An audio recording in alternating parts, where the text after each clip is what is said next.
자, 안녕하세요. 이번 시간에는 종합소득공제에 대한 부분을 한번 살펴보는 시간을 갖도록 하겠습니다. 자, 종합소득공제는 크게 네 가지 측면에서 한번 보시면 좋을 것 같은데요.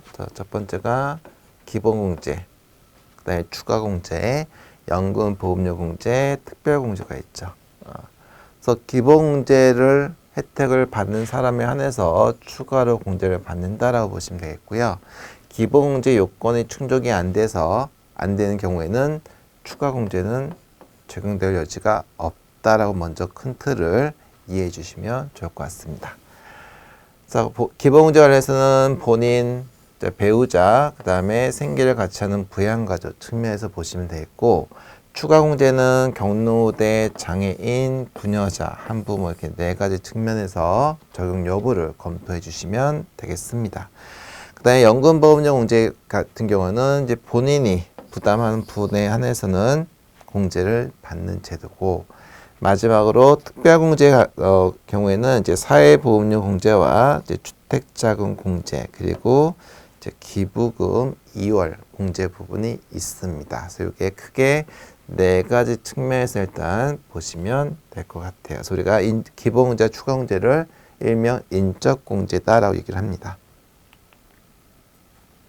자, 그럼 이제 하나씩 부양가족 공제를 받기 위한 요건 한번 보시면, 자, 배우자 같은 경우에는 등본상 이제 배우자로 이제 법률상 배우자만 가능하다 이렇게 보시면 되겠고요.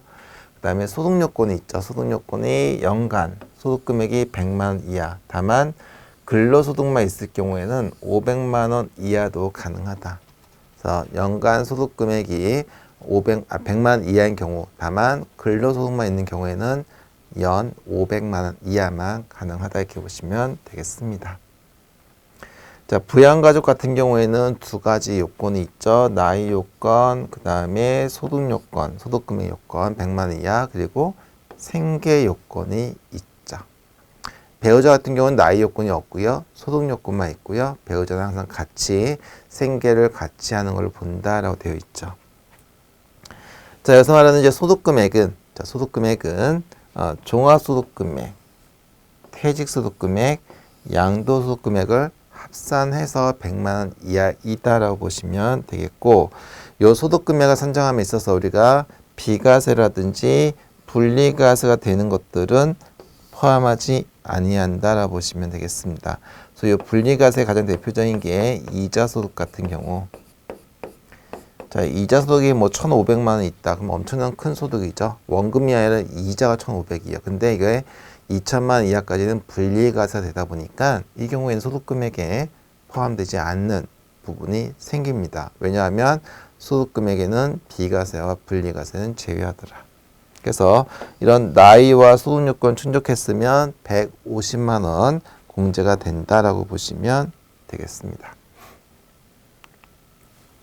자, 그럼 이제 표로 한번 정리를 해보면, 자, 크게 나이 요건, 소득 요건, 생계 요건이 있더라. 근데 배우자 경우에는 이제 법률혼 배우자만 가능하고 사실혼 배우자는 되지 않고요. 나이 요건 없고요. 소득 요건은 연 100만 원 이하를 얘기한더라.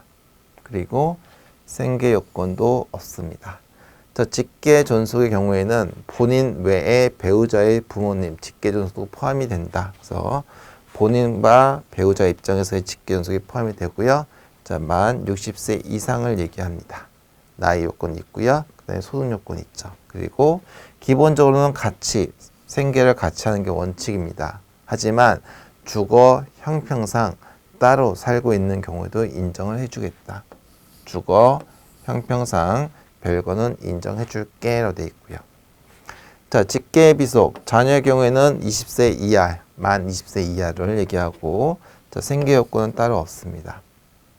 형제 자매는 본인과 배우자의 형제 자매를 포함해서요. 60세 이상이거나 또는 20세 이하를 얘기하고, 소득 요건이 있죠. 100만 원 이하입니다. 그리고 기본적으로는 같이 같이 동거를 해야 되죠. 다만 부득이한 일시 퇴거라고 해서 취약이나 질병 등으로 인해서 근무상으로 인해서 일시적인 퇴거는 인정해준다. 자, 동거입양자 20세 이하고요. 그 다음에 기초생활수급자 나이는 없고요. 나이는 불문하고, 그 그다음에 위탁아동이라고 해서 18세 미만 다만 6개월 이상 양육한 위탁아동의 경우에는 요건을 충족하는 것을 본다. 그리고 이제 소득 요건은 다 100만 원 이하고 그다음에 항상 생계를 같이 하는 게 원칙이고 일시 태거의 경우에만 예외로 인정해 준다라고 보시면 되겠습니다. 자, 그다음 우리가 나이 요건 뭐 20세 이하, 뭐 60세 이상 이렇게 나이 요건을 따질 때 당해 나이에 해당되는 날이 하루라도 있으면 공제 가능하다. 즉 우리가 생일이 지나면 만 20살에서 21살 되겠죠. 그래서 그 연도까지는 20살로 봐주겠다는 거죠. 원래 이런 나이나 이런 요건 다 언제 기준이다? 12월 말 기준으로 판단해 준다는 거죠. 기본적으로. 근데 장애인의 경우에는 나이 요건을 고려하지 않고요. 소득 요건만 충족을 해주면 된다. 라고 보시면 돼요. 자, 그 다음에 형제자매의 배우자와 고모와 삼촌은 제외한다. 그래서 본인의 형제자매 또는 배우자의 형제자매만 포함이 되는 거죠. 자, 그래서 본인의 형제자매, 배우자의 형제자매. 근데 형제자매 다시 배우자는 포함되지 않는다. 그 얘기를 하고 있습니다. 그리고 며느리도 직계비속과 그 배우자 모두 장애에 대한 경우에는 가능하다. 즉 우리가 직계비속, 자녀의 배우자는 원래 사위나 며느리는 원래 포함이 되지 않습니다. 근데 직계비속이 자녀가 장애인이고 그다음에 그 배우자도 장애인 경우에만 우리가 공제 대상에 포함이 된다. 자, 그 다음 이제 소득 요건. 자, 소득 요건은 이제 종합소득, 이자, 배당, 사업근로연금, 기타 6가지와 퇴직금 받은 거, 퇴직소득 금액, 그 다음에 부동산 양도 관련된 소득 금액을 포함해서 100만 원 이하를 얘기해요. 다만 여기에 대표적으로 분리과세가 되는 것들은 제외를 한다라고 되어 있습니다. 그래서 특히 부모님 같은 경우에 우리가 공제를 받고 있었는데 부모님이 소유하신 어떤 부동산을 팔아서 소득이 발생했다면 그때는 한번 잘 고려를 해 보실 필요가 있다라고 보시면 되겠죠. 자, 우리는 소득금액의 기준이다 보니까 세법은 사업소득 같은 경우에는 수입에서 경비, 비용을 뺀 금액을 얘기하고요.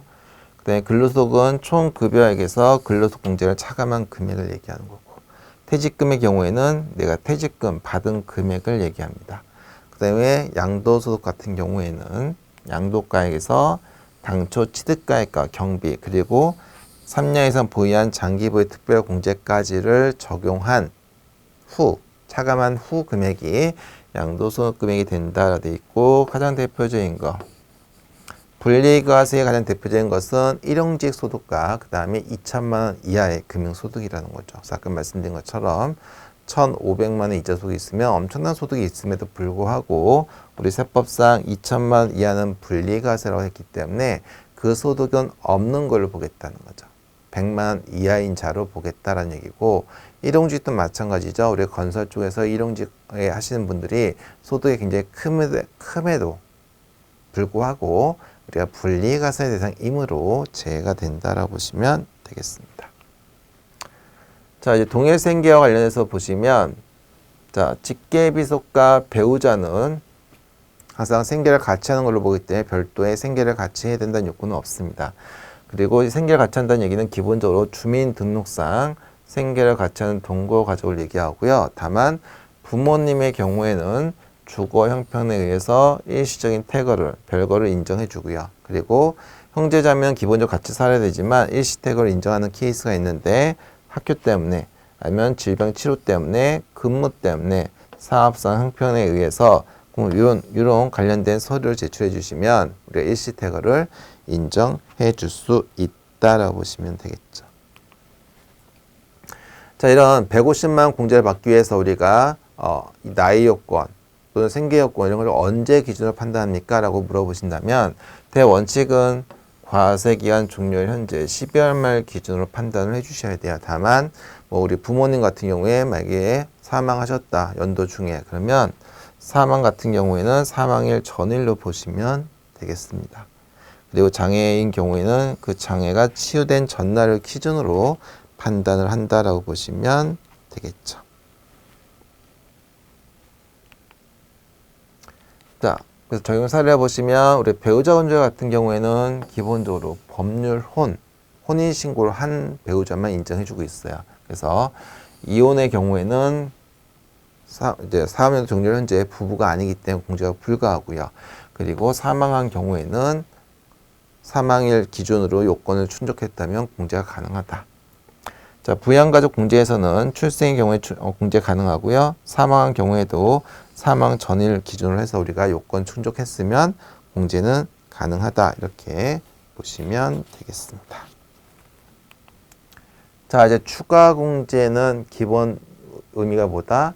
기본공제, 나이와 소득 요건과 생계 요건을 충족한 기본공제 150만 원 적용받은 자에 대해서 추가로 공제 여부를 판단해 주시면 되는 거죠. 기본공제를 적용받는 자가 한다. 그래서 크게 장애인, 경로대자, 부녀자, 한부모 소득공제가 있습니다. 그래서 기본적인 중복이 다 가능한데, 자, 요거는 중복이 불가하다. 그래서 부녀자 공제와 한부모 소득 공제인 경우에는 중복이 됐을 때 한부모 소득 공제를 적용해야 된다. 하지만 장애인과 경로자 공제는 중복이 가능하다. 이렇게 보시면 되겠습니다. 또 장애인 공제의 경우에는 우리가 소득 요건은 충족이 돼야 되겠죠. 하지만 나이 요건을 우리가 보지 않는다고 했습니다. 장애인은 나이 요건은 고려하지 않고 소득 요건만 충족하면 되는 거예요.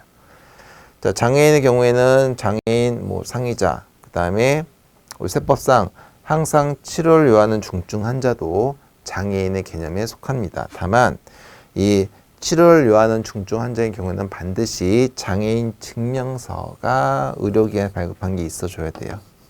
그래서 말기 암 환자라든지 이런 분들. 근데 여기에 대한 판단은 우리가 할 수 있는 게 아니라 의료기관의 그 의사분이서 판단하에 장애인 증명서가 발급이 되면 여기에 해당이 되는 것이고요. 그게 발급이 안 된다면 이 개념에 속하지 않는다라고 보시면 되겠습니다. 그래서 장애인 경우에는 1인당 200만 원 공제 받는다.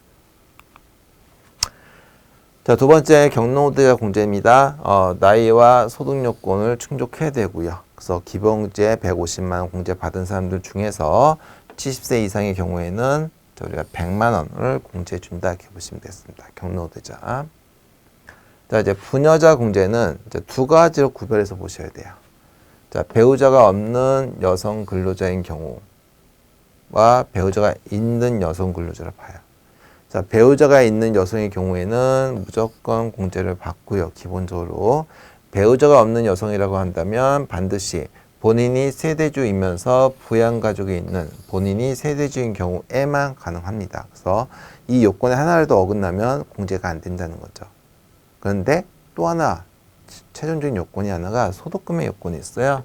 그래서 근로소득 금액이 3천만 원 이하인 경우에만 가능하다라고 해서 이제 고소득 여성의 경우에는 고액 연봉자의 경우에는 해당이 안 될 수도 있다라고 보시면 되겠습니다.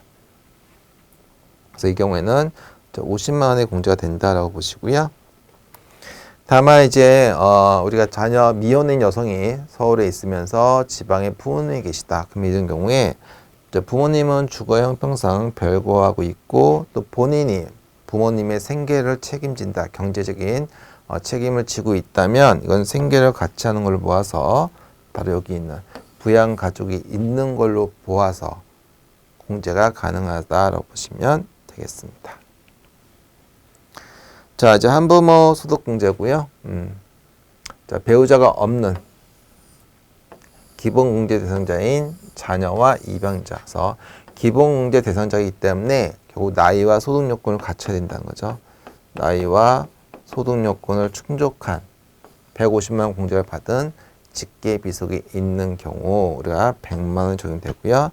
다만 여성인 경우에는 부녀자 공제도 될 수 있기 때문에 중복은 되지 않고 한부모 가족 공제를 적용받는다라고 보시면 되겠습니다. 자, 그다음에 연금보험료 공제고요. 자, 우리 국민연금에 대해서는 회사와 임직원이 반반 부담하고 있죠. 여기서 말하는 금액은 근로자 본인이 부담한 금액에 한해서만 가능하다라고 보시면 되겠고, 혹시 이제 지역가입자로 납부한 것이 있다면 그것도 가능하다라고 보시면 되겠습니다. 그래서 이 연금보험료는 근로제공 기간 외의 기간에 그것도 우리가 소득공제되는 혜택이 있다라고 보시면 돼요. 그래서 우리 어떤 경우에는 근로자로서 근로를 제공한 기간에 발생한 것만 되는 것이 있고, 그 제공 기간 외의 기간 되는 것들이 이제 항목이 좀 구별되어 있으니까 그건 나중에 우리 한번 확인해 볼 겁니다. 자, 아무튼 국민연금은 근로 제공 기간 외의 기간도 가능하다라고 보시면 될 것 같아요. 자, 여기까지 해서요. 우리가 종합소득 공제 중에서 기본공제, 추가공제, 그 다음에 연금 보험료 공제까지 살펴보았습니다. 자, 이번 시간에서 마치도록 하겠습니다.